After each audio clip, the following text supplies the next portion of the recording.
wabarakatuh. Waalaikumsalam warahmatullahi wabarakatuh. Allahumma rabbi zidna ilma warzuqna fahma.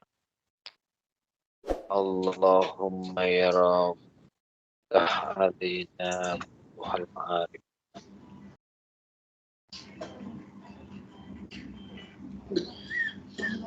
Allahumma salli wa sallim ala sayyidina Muhammadin wa ala alihi wa sahbihi ajma'in.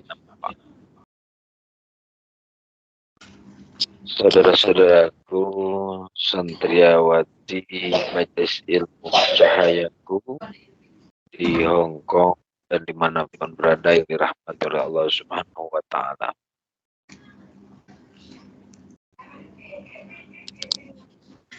Segala puja dan puji hanya milik Allah yang hari ini kita semuanya masih dalam limpahan karunia terbaiknya, karunia yang paling sempurna.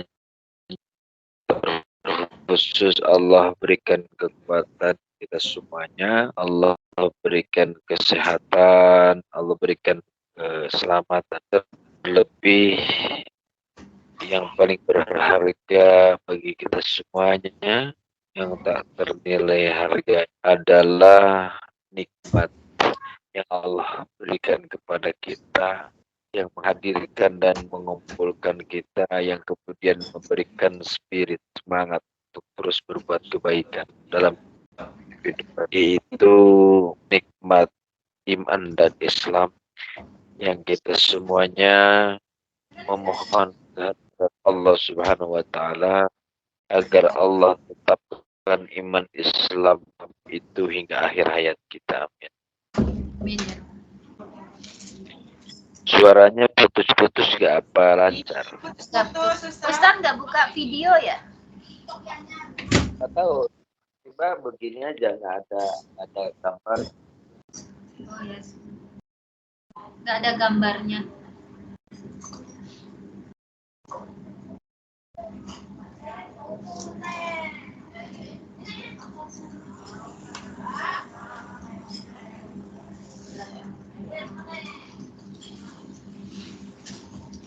Halo, jelas. Yes.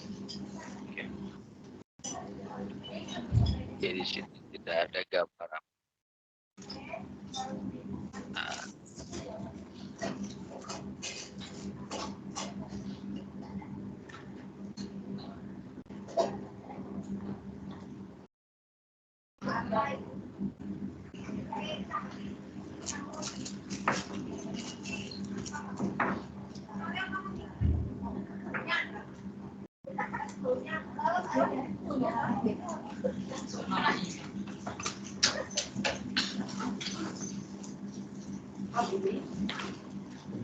Hilang. Paling bonus sinyalnya.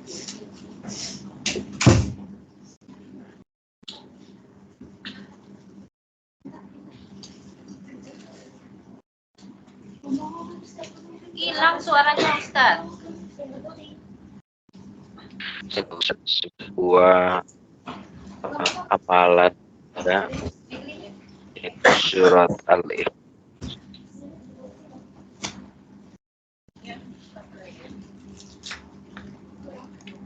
Bahwa surat Al-Ikhlas ini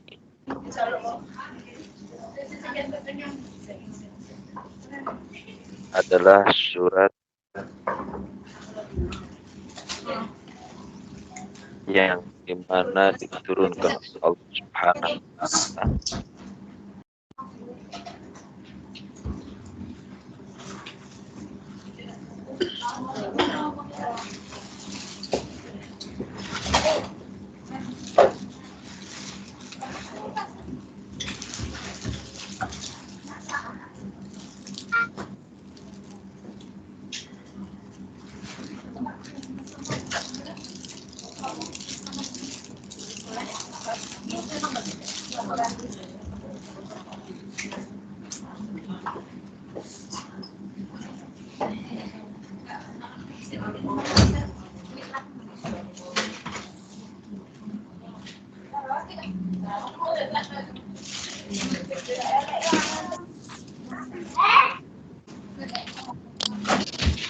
Halo, halo, J, Ustaz.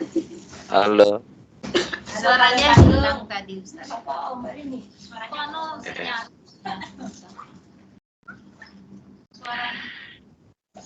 Surat Al-Ikhlas ini adalah surat yang disebut dengan surat Makkiyah.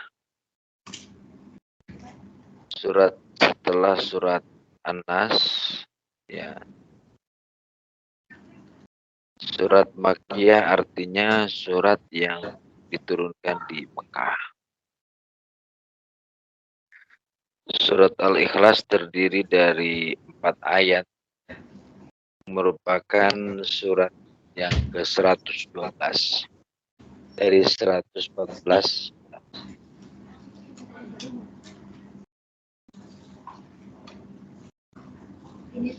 Saudara-saudaraku yang dirahmati oleh Allah Subhanahu wa taala.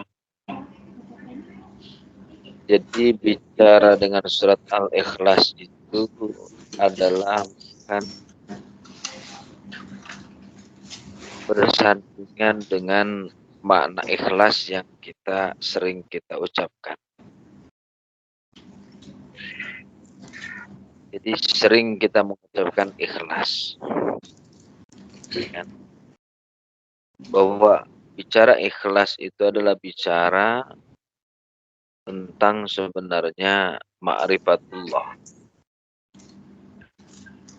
Ma'rifatul Rasul. Karena surat ini yang kemudian diturunkan oleh Allah kepada baginda Rasulullah SAW,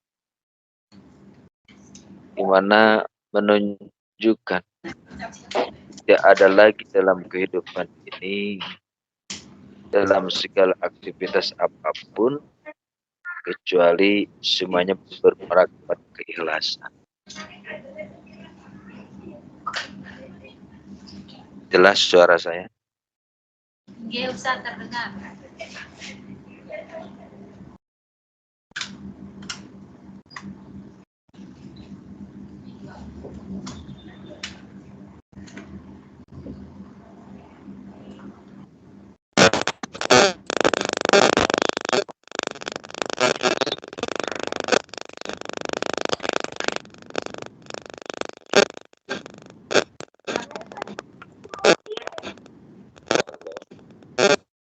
Kalau dari psikolognya memang gitu ya, setiap ada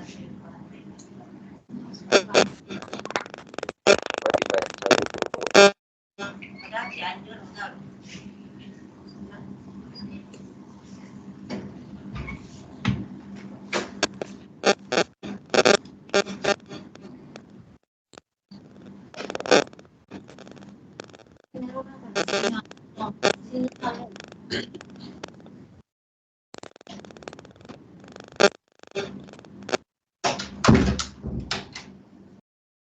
Halo. Nggih, Ustaz. Coba dibaca surat Al-Ikhlas. Iya, surat pendek. Dibaca.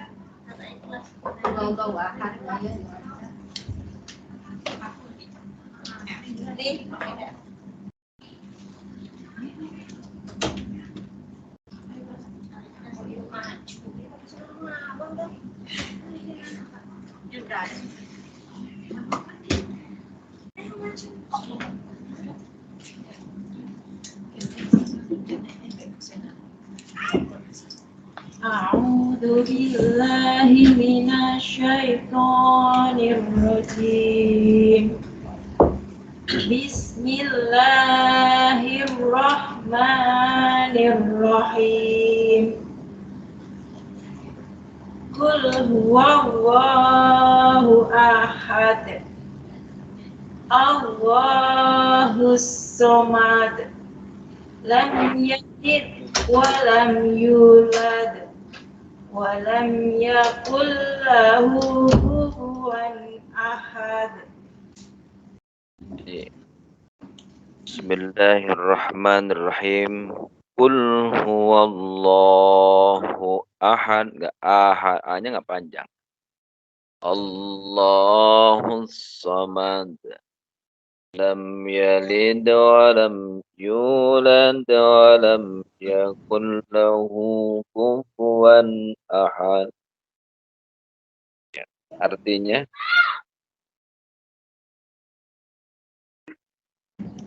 Katakanlah Muhammad, dialah Allah yang Maha Esa. Allah tempat meminta segala sesuatu. Allah tidak beranak dan tidak pula diperanakkan. Dan tidak ada sesuatu yang setara dengan Dia. Allahumma arhamna bil Qur'an. ya. Jadi bicara dengan keikhlasan itu artinya bicara tentang bagaimana tidak ada lagi tujuan-tujuan kita, tidak ada lagi harapan-harapan kita, tidak ada lagi penggantungan dalam kehidupan kita.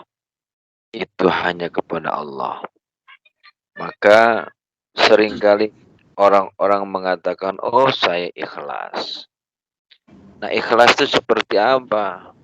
Ada yang mengatakan ikhlas itu artinya tidak lagi mengingat apapun yang kita lakukan, kebaikan-kebaikan yang kita lakukan untuk orang lain. Jadi ada juga ikhlas itu, coba yang selama ini dipahami ikhlas apa coba? Saya mau tanya.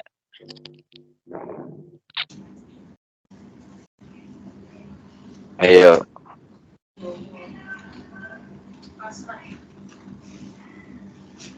Hanya mengharap ridha Allah. Oke, mengharap ridha Allah. Betul. Ada lagi? Yang memahami, oh saya ikhlas. Ikhlas tak? Tidak mengungkit-ungkit yang sudah diberi. Hati bersih, hati bersih.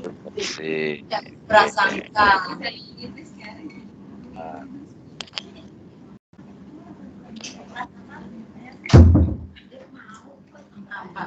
Apa arti ikhlas ya?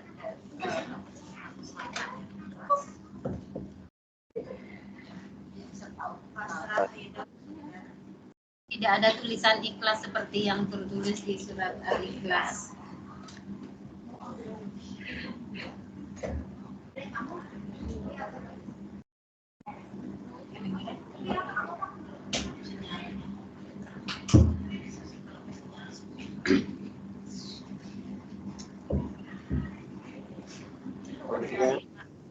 Ada sebuah firman Allah yang mengatakan ikhlas itu bahasa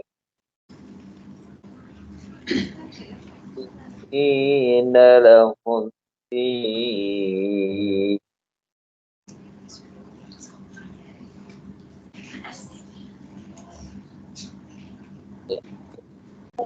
Sina lahum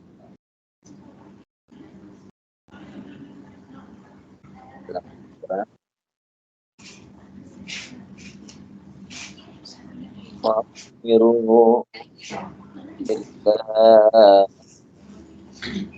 Ya'budu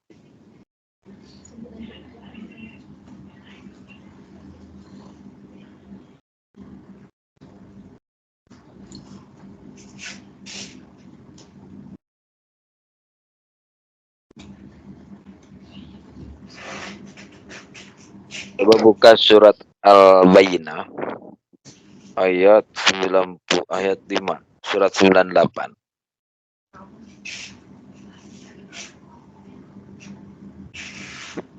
Sudah dapat?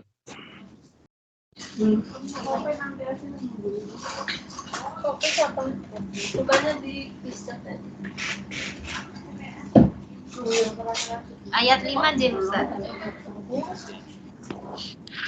Surah Al-Bayyinah. Al-Bayyinah ayat 5.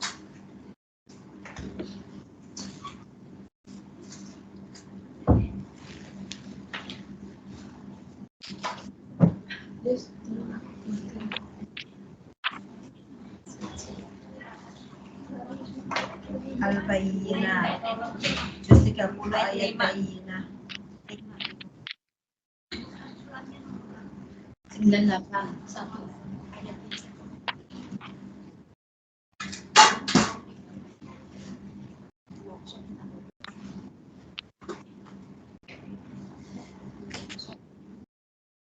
Sudah ketemu? Sudah. Umiru illa liya'budullaha mukhlisina lahu din.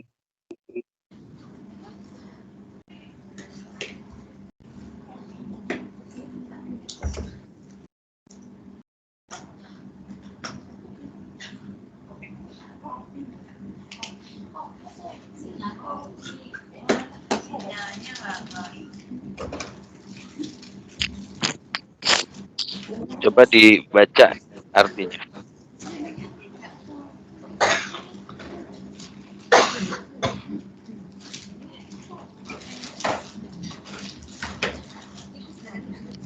Padahal mereka hanya diperintah menyembah Allah dengan ikhlas, menaatinya semata-mata karena menjalankan agama, dan juga agar melaksanakan sholat dan menunaikan zakat, dan yang demikian itulah agama yang lurus atau benar. Jadi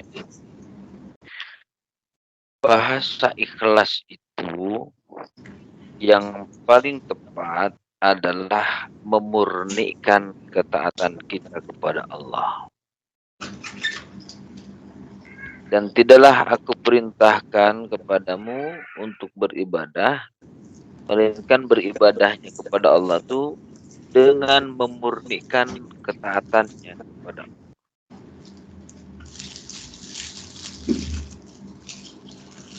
Murnikan di dalam menjalankan agama.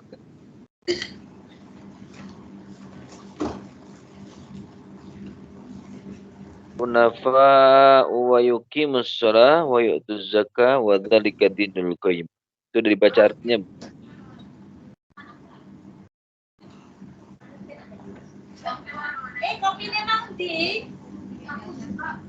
Melaksanakan sholat dan menunaikan zakat, dan yang demikian itulah agama yang lurus. Jadi salah satu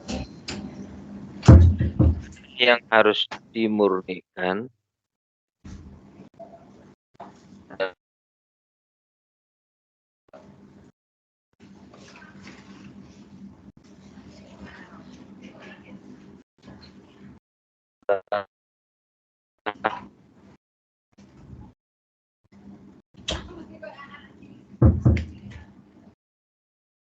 zakat bisa zakat. Ya, di sini bahasan zakat yang diwajibkan saja harus memurnikan, tidak ada muatan-muatan apapun, apalagi sedekah pemberian yang lain. Karena sungguh itulah agama yang benar. Jadi bicara ikhlas adalah bicara tentang surat Al-Ikhlas. Di dalam surat Al-Ikhlas tidak ada kata-kata ikhlas. Betul nggak? Ada nggak kata-kata ikhlas? Tetapi berkaitan dengan ikhlas adalah terdapat salah satu ayat di dalam surat Al-Bayyinah tadi, wa ma umiru illa liya'budullah mukhlisin al-hudin. Artinya ikhlas. Ya, dengan penuh keikhlasan. Nah, ikhlas yang benar seperti apa? Kan gitu. Tadi adalah apa saja yang harus kita benar-benar ikhlas. Adalah ibadah wajib kita, yaitu mendirikan sholat, menunaikan zakat. Karena yang berhubungan dengan manusia. Kalau puasa, itu berhubungannya dengan Allah. Makanya as-saumuli wa ana ajzibih. Puasa itu adalah untukku dan aku yang membalasnya. Kenapa? Karena puasa itu yang tahu hanya kita dengan Allah saja. Mau puasa nggak puasa kan? Makanya puasa ini ibadah batin ya. Tetapi kemudian sholat, zakat dan semacam yang lain. Kenapa nggak disebut haji di sini? Karena haji itu rangkaiannya di dalamnya ada sholat.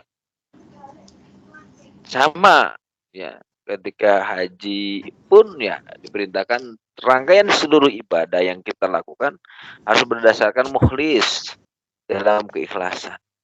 Nah, bagaimana ikhlas itu sih definisinya? Tadi kan ada yang tidak mengingat apapun, tidak mengungkit-ungkit banyak hal. Maka kita kembali kepada surat Al-Ikhlas tadi. A'udzubillahi minasyaitonirrajim. Bismillahirrahmanirrahim. Qul huwallahu ahad. Ternyata tadi makna ikhlas itu memurnikan ketaatan kita kepada Allah. Kalau murni itu ada campuran enggak? Tidak ada campuran.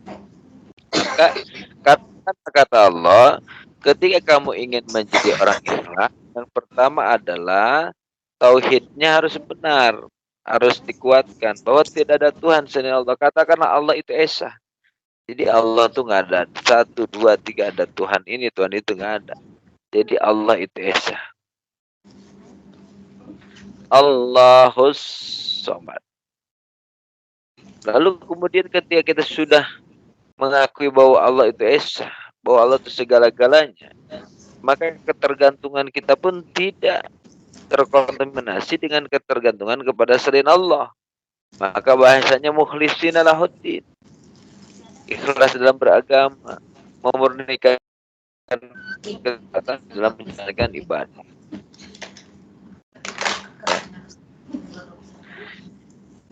Qul huwallahu ahad. Katakanlah Allah itu esa.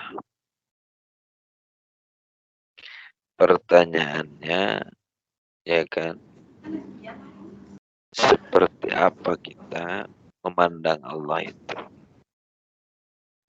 Bukan siapa Allah, tapi apa Allah itu. Ini terlalu berat kalau saya jelaskan. Yang terpenting saat ini bahwa memurnikan ketaatan kita kepada Allah, segala sesuatu muaranya adalah Allah. Allah. Muaranya adalah karena Allah. Lalu Allah Samad tadi, ketergantungan kita pun hanya kepada Allah.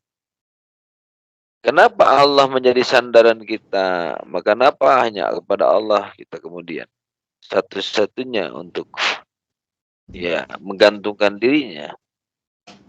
Lam yalid wa lam yulad. Allah itu esa. Allah itu tidak diperanakan, tidak punya anak. Gitu. Jadi Allah itu sangat kuasa dan menguasai. Raja di raja. Kalau saat ini kita gantungkan diri kepada selain Allah, maka merugilah kita. Ya, walaupun sekaya apapun orang, sekali, 2 kali, 3 kali kita menggantungkan minta ya. Kita ada jenuhnya, minta mulu kan kita. Kadang ada keselnya, itu manusia. Maka ketika kita minta kepada Allah, sedikit pun Allah tidak mewujudkan rasa marah, rasa benci, rasa kesal. Justru kalau Allah itu semakin diminta, semakin memohonkan, itu sangat cinta dan sayang kepada kita. Artinya kita benar-benar menggantungkan diri kita kepada Allah Subhanahu wa ta'ala.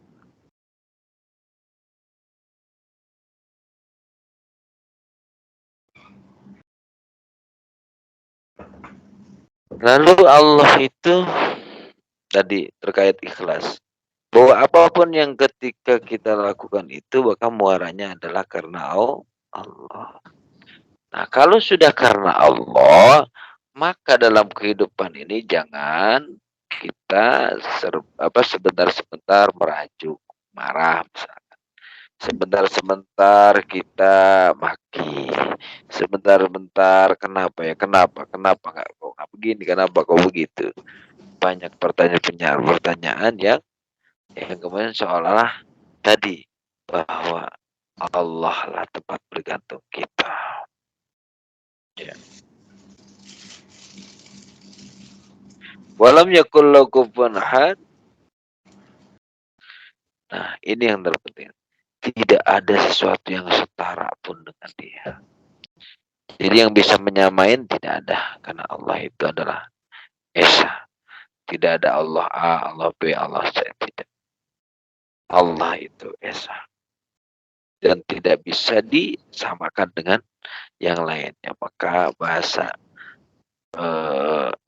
bahasa sifat Allah itu wujud kidam pokok mukhalafatul lil hawadis.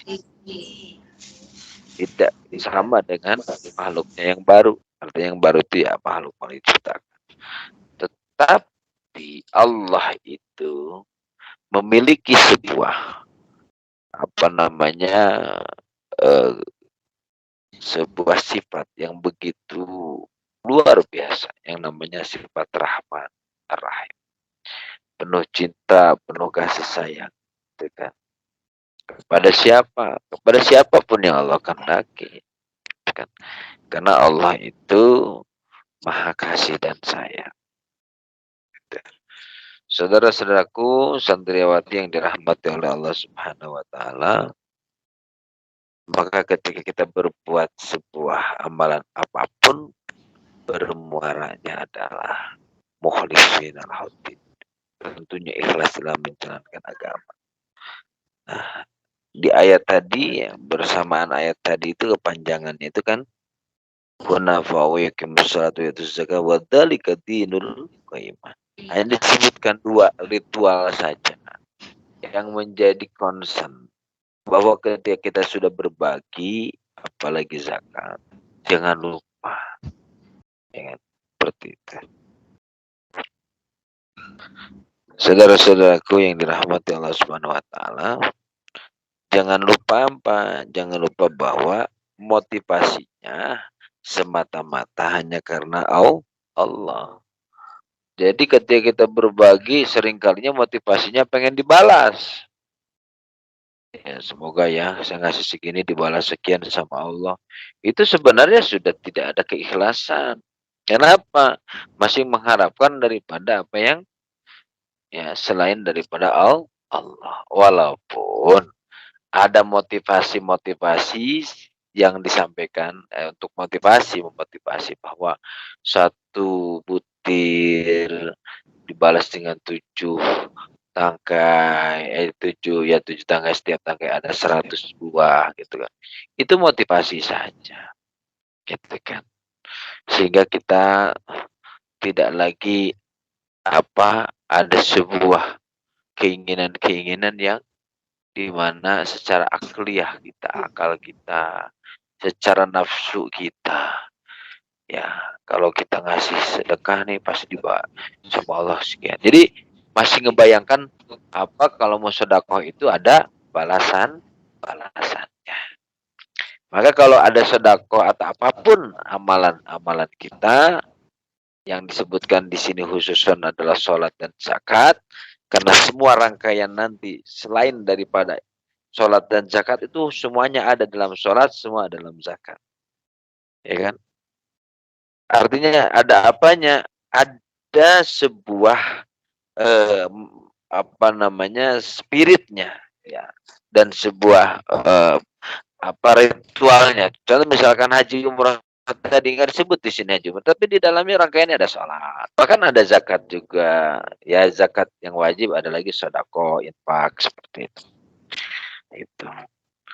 Jadi saudaraku, sahabatku, santriwati yang dirahmati Allah Subhanahu wa taala, maka hari ini kita semuanya coba memurnikan ketaatan kita kepada Allah dengan kita tidak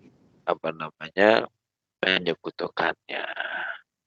Insyaallah apa yang kita kerjakan, ya kerja kita, mencari ilmu kita semuanya semata-mata karena Allah Subhanahu wa taala.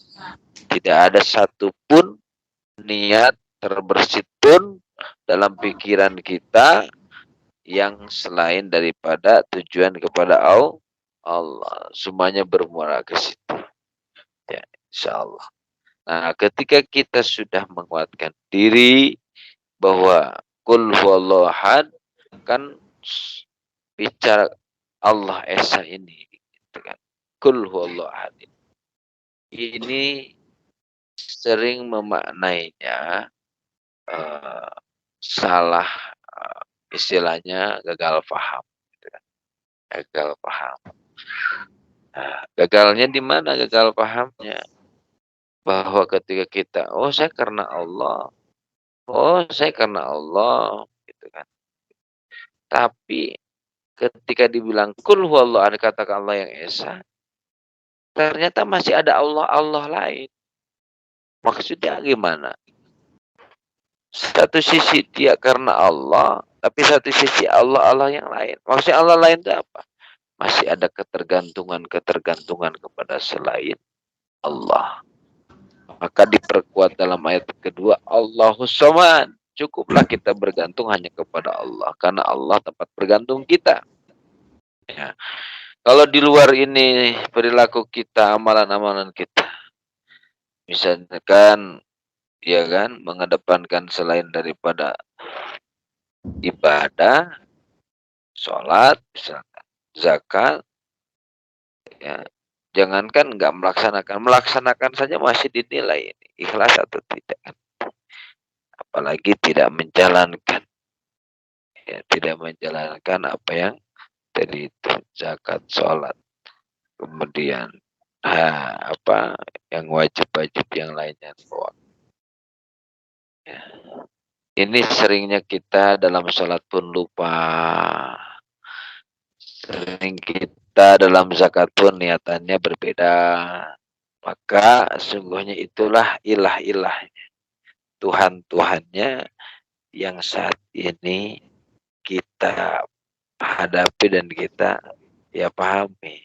Ya, ketika bicara Allah itu bukan bicara lagi secara apa namanya, secara alam. Ya wujudnya memang alam ini. Tapi yang paling penting adalah ketika memahami tentang keesaan Allah, tentang tauhidullah, adalah ketika kita mampu merenungkan siapa diri kita di hadapan Allah. Man arofa nafsah, faqad arofa rabbah. Barang siapa menginginkan, ya, memahami tentang Tuhannya, maka kenalilah diri sendiri. Barang siapa yang mengenali diri sendiri, maka pastinya dia akan mengenal tentang Allahnya.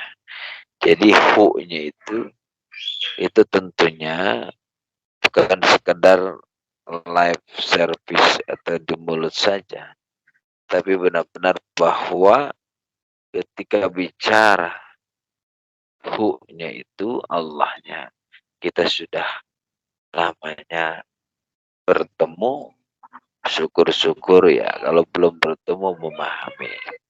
Karena wujud itulah yang kemudian ini yang menentukan jalan kita nanti ketika kita meninggal dunia. Kalau sudah kenal Tuhan, wah saya kan man arafa nafsa faqad arafa rabbah. Barang siapa yang mengenal dirinya, maka pasti mengenal Tuhannya. Jangan berharap besar kalau kita ingin mengenal Tuhan, tetapi diri kita saja tidak paham. Ya, baik jamaah sekalian, santriwati yang dirahmati oleh Allah Subhanahu Wa Taala. Jadi berkaitan dengan surat Al-Ikhlas itu kelihatannya biasa saja, belum keutamaan surat Al-Ikhlas. Ya, untuk berbagai perlindungan dari hal-hal yang buruk. Bahkan nilai surat Al-Ikhlas pun kalau dibaca nilainya luar biasa. Satu kali membaca surat Al-Ikhlas maka sama dengan seperempat Al-Quran. Maka ketika kita membaca surat Al-Ikhlas, nilainya dengan kita membaca satu hataman Al-Quran. Jadi sedemikian besarnya, sedemikian luar biasanya tentang keutamaan surat Al-Ikhlas dan kemasyhuran mukjizat daripada Al-Quran dalam surat Al-Ikhlas. Banyak sekali. Apalagi kalau kita bisa mengamalkan amalan surat Al-Ikhlas. Ya. Jadi setiap hari amalkan surat Al-Ikhlas jangan kurang dari 11 kali. Insya Allah kita akan diberikan perlindungan oleh Allah Subhanahu wa Ta'ala. Ya. Jadi istimewa kalau baca surat Al-Ikhlas. Nah, tinggal saat ini bagaimana membacanya, tidak dengan bacaan biasa dalam artian hati dan pikirannya itu tidak ngawang-ngawang. Biasanya kan kita baca Quran, sholat, ya, itu kadang ngawang-ngawang. Sholatnya kemana, pikirannya kemana, betul gak? Kata inna sholati wa nusuki wa mahyaya wa mamati lillahil alamin. Ketika sholat masih ingat yang lain, itu saya. Itu kan. Kalau santriwati mungkin udah pada khusus semua ya. Insyaallah. Ya. Baik. Jadi jamaah sekalian, santriwati yang dirahmati oleh Allah Subhanahu wa taala, itu yang mungkin bisa sampaikan kesempatan sore hari ini, mudah-mudahan ada manfaatnya. Ya. Jujur saya masih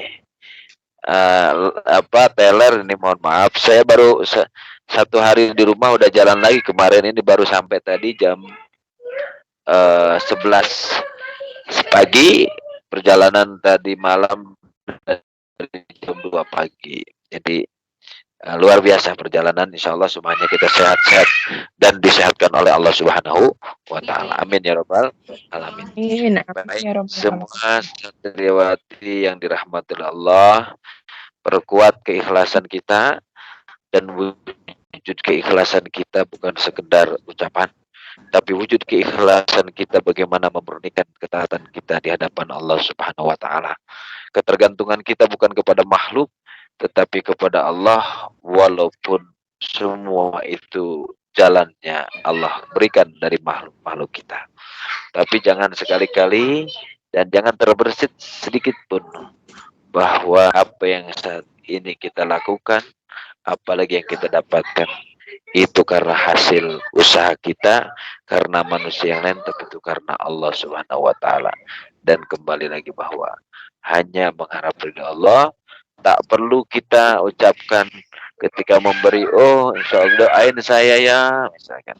Sebenarnya kalau orang ikhlas, jangankan minta doa, minta balasan, ucapan terima kasih pun tak perlu dan tak kita inginkan. Ya, demikian mungkin yang saya sampaikan. Mohon maaf lahir batin. Terima kasih. Waalaikumsalam.